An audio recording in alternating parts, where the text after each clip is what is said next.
Music has been the heart of Liverpool since the 1950s, with the Beatles achieving the greatest commercial success of their time. But what was it like being the first all-female rock and roll band in the wake of the Beatles? How did they rebel against the expectations of the music industry and forge their own success? Well, I know that none of us ever regretted, for instance, not taking Brian Epstein's or not going to America for Chuck Berry's manager or the Kinks manager. If we could do it all over again, we'd do it exactly the same. And what about now? In a world where you can record a song in your bedroom and upload it straight to SoundCloud, where songs get discovered by being used in TikToks, where social media is king and the big record labels only care about their bottom line. How are small record labels in Liverpool defying industry standards and putting their artists first? It's really important for artists to own their own music, to own their own masters. There's been some high-profile cases recently, like Taylor Swift, where, you're tempted by a pot of money when you're 15 and, you sign everything away.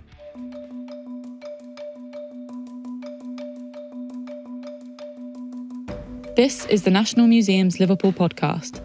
I'm content producer Ellie Field, and we, alongside our partners Melodic Distraction Radio, will thread together stories from our collections with experiences of people in Liverpool today, exploring connections between past and present.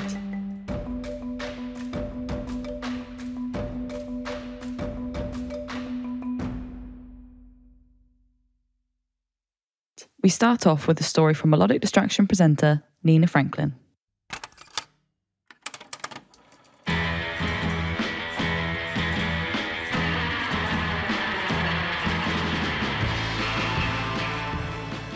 I can remember the very first time I saw a punk.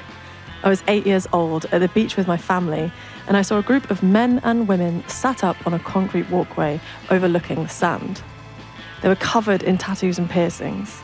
Their ripped clothes were hanging off them, and their colourful spiked-up Mohicans towered above them. I couldn't stop staring. I was transfixed. They struck me as the most rebellious people I'd ever seen. Working with National Museums Liverpool and Melodic Distraction, I found myself sat opposite the two remaining members of the Liverbirds, a rock and roll band from the 1960s. These two women, now in their 70s, in their floral blouses and pearl earrings, well, you wouldn't blink twice if you were meeting your friend's grandma for tea. As I learnt their story, I was again transfixed. They struck me now as the most rebellious people I'd ever seen. Mary and Sylvia have had quite the adventure, but it wasn't touring the world, showing up John Lennon, or even rolling spliffs for Jimi Hendrix that made them rebels. It was their radical rejection of industry norms that made these women so inspirational. I'm Mary Dostal, used to be McGurk. And I'm Sylvia Saunders Wiggins, and I was the drummer with the Liverbirds, which we enjoyed very much.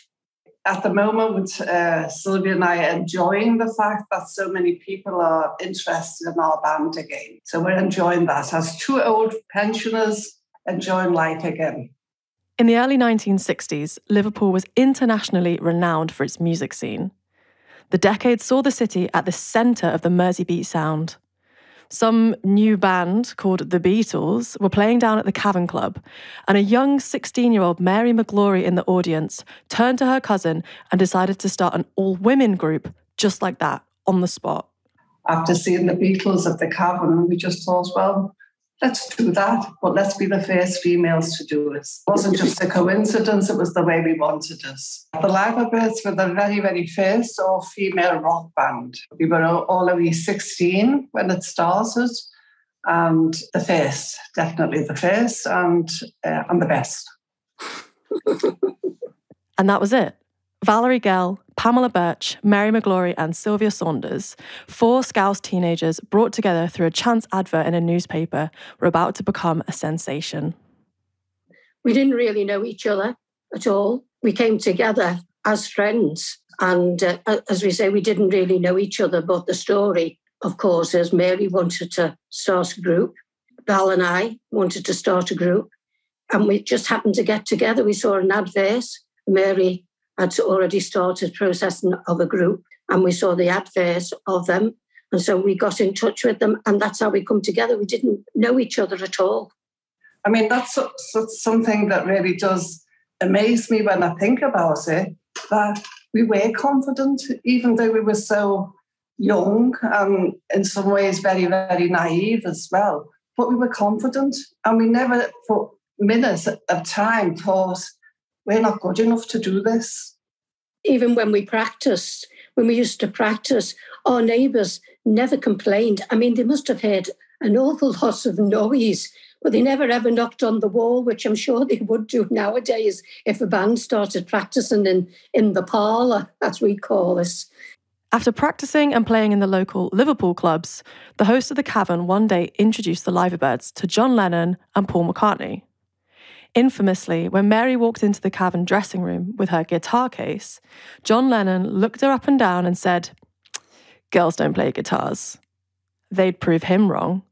Just a year later, in 1964, the Liverbirds were residents at the legendary Star Club in Hamburg, the very same venue that helped launch the Beatles to international fame only 2 years prior. Mary's bass guitar these days hangs in the Museum of Liverpool, but if you were to spin around on the spot, you'd look out the window and see the bronze statue of the Beatles on the pier head. Working as contemporaries in the beat scene, they were continuously billed as the female Beatles, or compared in newspapers as the Birds and the Beatles. When we went to Hamburg, we became so big anyway. It was like being the Beatles in Liverpool, and that we were so big. It was fantastic. The crowds were fantastic. We didn't want to leave because they were so amazing, you know. I mean, the thing is that in them days, not many people wrote their own songs. And everybody more or less played the same songs, just a little bit different. And because we were the first females to do it, really all the lyrics were written in a way that as though a man was singing them. And so we had to change them that it's a woman singing them, you know. And that made it even more interesting, I think, for the music, that all of a sudden it was girls singing these songs and not what they were used to up to then, male. And I think that's what made it so special. When you think that people like Chuck Berry or Muddy Waters, they had never even heard their songs from women. And because we did a more rhythm and blues type of beat, it made it really, really special. The Liverbirds went on to tour all over Europe: Austria, Switzerland, Denmark, Holland, Sweden, Germany, you name it. They toured with the Kinks and the Rolling Stones and opened for Chuck Berry in Berlin. Yet even with these accolades under their belt, an all-women group in the 60s music world wasn't exactly an easy ride. Playing beat music wasn't considered a serious occupation for young ladies, and they had to fight for their place and to do things their own way in a male-dominated industry. When Chuck Berry's manager tried to stop the Liverbirds going on stage, Val, the guitarist, had to push him off. They turned down Brian Epstein, the Beatles manager, when he refused to listen to their touring plans. They even canned their dreams of playing in America when the offer came in for them to perform in LA, but only if they played topless. Well, I know that none of us ever regretted, for instance, not taking Brian Epstein's or not going to America for Chuck Berry's manager or the Kinks manager. If we could do it all over again, we'd do it exactly the same. There was never a disagreement about what things we were going to do and what we didn't want to do. We just were strong as the thought, the way we were. We didn't need to do anything that we didn't want to, because we knew that people that wanted us, they wanted us the way we were. Exactly, because we were real good friends. We became really good friends, and we all decided ourselves what to do and what not to do. There was never any disagreements. Oh, no, we're going to do that. You're going to do that. No. It's amazing, really. I mean, you can't believe it, but it's true. The importance and strength of female friendship comes up again and again. Where the Beatles broke up acrimoniously and the Kinks had fights with each other on stage, the Liverbirds called an end to the band when they no longer got to work together the way they wanted. Sylvia fell pregnant and was told that she needed to stop drumming for the health of her unborn baby. and Val took on care responsibilities for her partner who'd been paralysed in a car accident. Boo-hoo to what record labels or tour managers might think. When it wasn't fun for them anymore, the Liverbirds called time. In an exploitative, image-obsessed, fast-paced music industry, can there be anything more rebellious than sticking to your values, standing by your morals, or standing up for your friendships? You would be surprised of how many young girls came up to us afterwards and said, "You've just been an inspiration to us to carry on doing the music. We love it and we absolutely love what you're doing." There was plenty of good things and I wouldn't regret anything that we've done. It's been absolutely a marvellous journey, the four of us, and it's a pity there's only two of us still now, because the other girls would have loved this, all that's happening. As far as regrets, I've got none at all, and I don't think any of us did have any regrets of what we did. It was an adventure, and I'd go on that again. I'd love to do it again just now.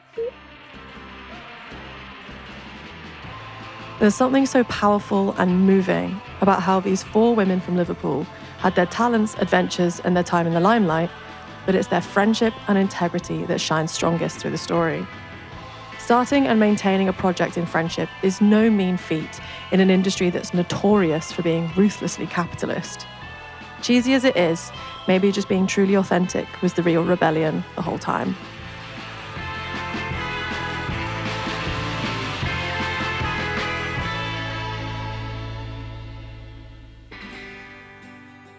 Scousers in general have a strong history of dancing to the beat of their own drum.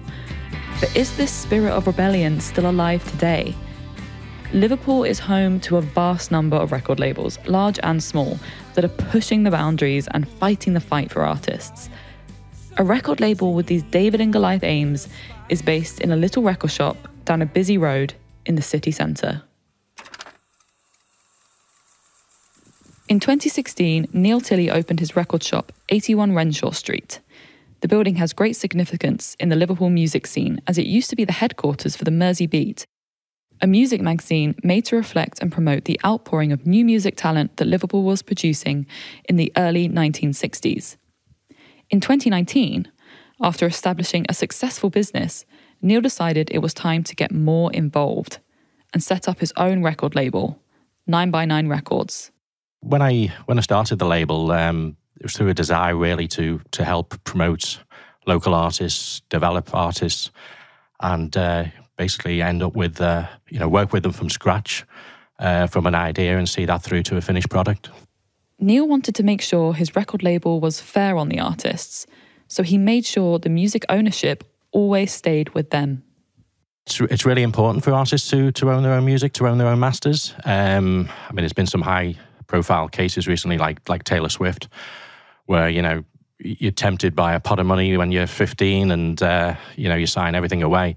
But what we do is we license the music to the label for a set period of time. So ultimately, the ownership is still with the artist, and then we'll put it out in whatever formats we agree. But certainly, if an artist is approached by a major, especially, they should really tread carefully. They may well get on with the A&R guy and the label, but that can all change. They can move on, and things can move very quickly. When the record label started signing more bands, he decided to bring in Christian to help support with social media and much more. Christian also has experience in the music industry and really resonated with Neil's way of doing things.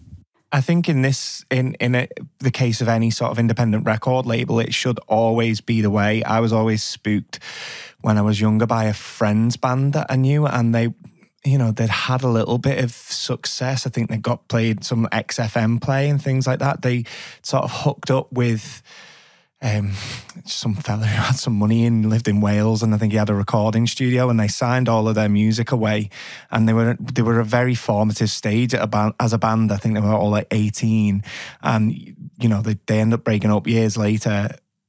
I was asking if there was, their music was still available for me to release on Spotify, just because I felt like it was something that should be on Spotify. And they were like, no, we don't have any contact with this guy. We don't know where the music is or anything. So that sort of just put me in a position where I'd never want to do that to another band, and you know, the bands should have the rights to their own music because of PRS, and if they work with Centric or companies like that. But even from my own point of view, I don't want that responsibility.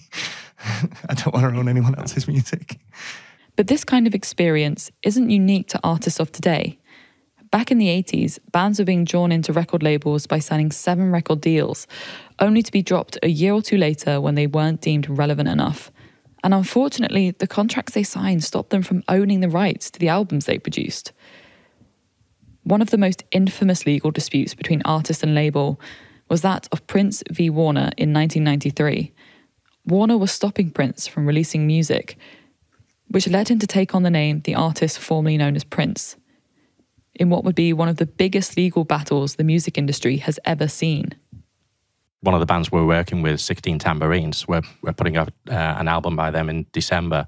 They signed a 7-album deal with Arista at the end of the 80s and were dropped after the first album, basically, which sold quite well, and they did a world tour and everything. But we thought, well, great, let's reissue this.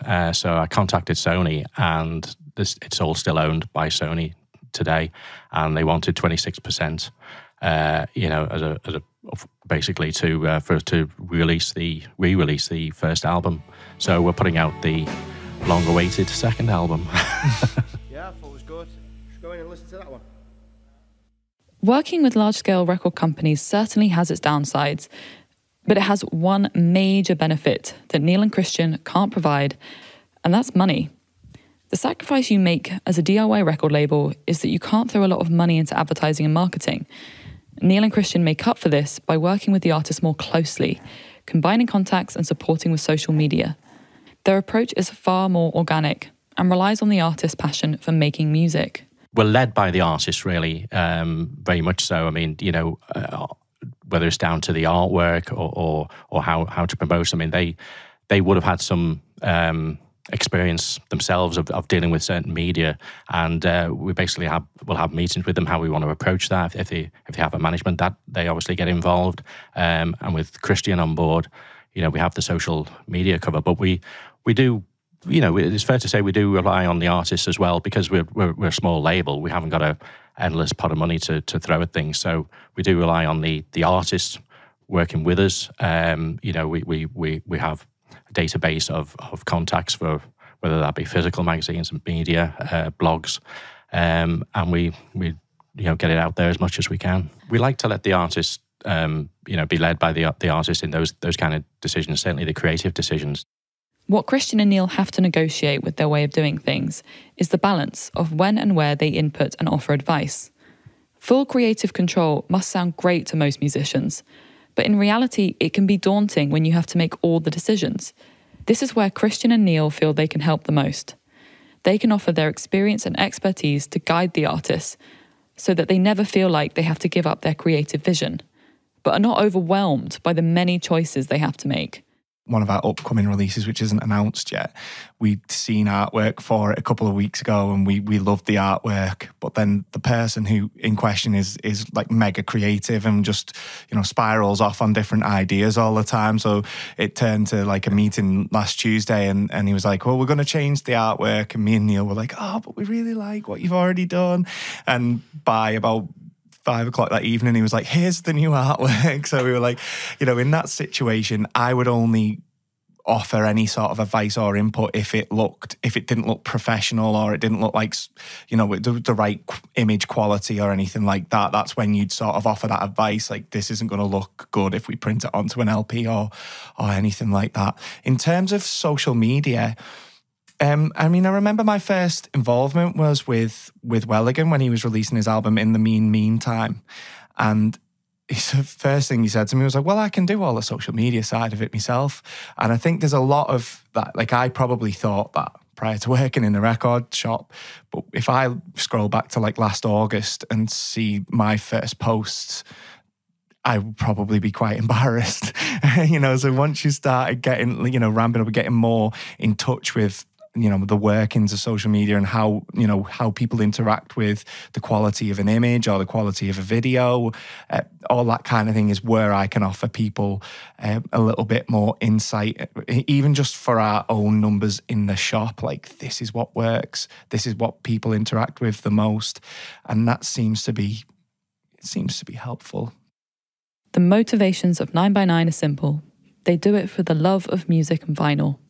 We truly do believe in the artists that we have on. This isn't a vanity project or anything. It's about, working with people who we really, really do appreciate. And it's for the love of working in the record shop and the love of vinyl itself. And we do really appreciate, even if you took 5 minutes to listen to one of the songs. So thank you for that. The term rebel has many definitions, but the one that suits both the Liverbirds and 9x9 Records is as follows: to resist authority, control, or convention. The Liverbirds resisted convention as the first all-female rock and roll band. They resisted control and authority by saying no to Epstein and making their own decisions about what they did as a band. 9x9 resisted conventions by handing that authority and control back to their musicians. But they aren't alone. Labels like Eggy Records and Merciful Sounds have similar aims in Liverpool. As Nina pointed out, the idea of rebels in music can be too obvious. The rebels we've talked to today didn't throw TVs out of windows, they didn't spit in our faces and start a riot. They defied patriarchy. They said no. They supported instead of controlled. And most of all, they were motivated by their love for music.